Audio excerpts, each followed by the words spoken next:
So welcome everybody who's just coming in. I went ahead and got started. I had no idea there was going to be a flood as soon as I did that. But I'm Beth Carroll and we're rolling because I've got a lot to cover. All right, the most important thing, I didn't think that was going to happen. You can't half-bake your compensation plan and expect it to work for you. So you really have to understand, if you're in a meeting and sitting and talking about compensation changes, this is really, really important stuff. It could actually blow up the business. Anybody ever done that? Anybody participated in a compensation change? It is a nightmare to go through this. And so you have to be sure that you're really careful about everything you're thinking and everything that you're doing and all the changes that you're making, and you need to understand why. You and your leadership team understand all of it and know all of the implications.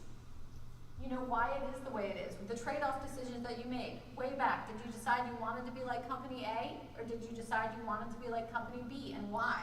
And you have thought through all of the implications of that. You've tested the data against historical data, and you know what type of payouts to expect.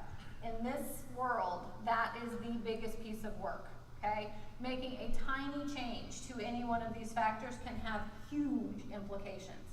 So you've got to collect good, accurate historical data. If you're going to take that laundry list of driver pay things and you're going to narrow it down and you're going to shift money from one thing to another, you've got to understand how it's going to affect all your drivers. I guarantee you absolutely cannot promise them that nobody will go backwards.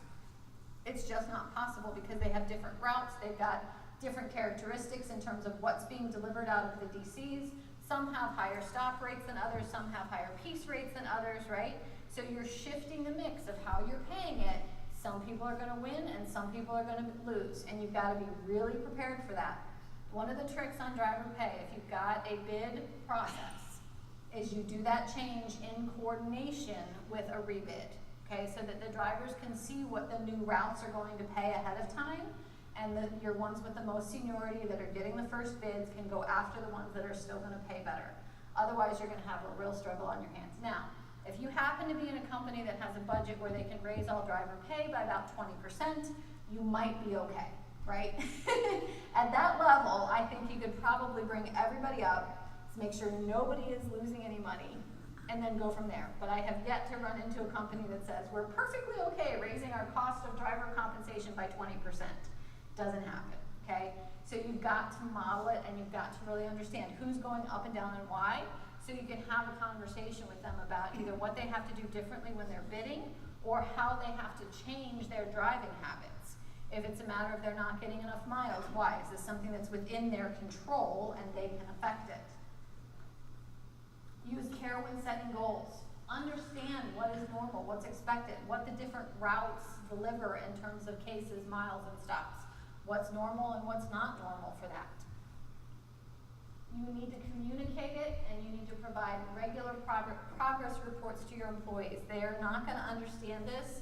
I had one of my clients tell me that they think the drivers have the rates all tattooed on their arms, up and down. Right? So now we're going to be changing that, what they have on their tattoo. So you need to really be thinking about, they've already got it so ingrained in their heads that you have to constantly communicate it to them to get the new methodology into their heads and to get them to change.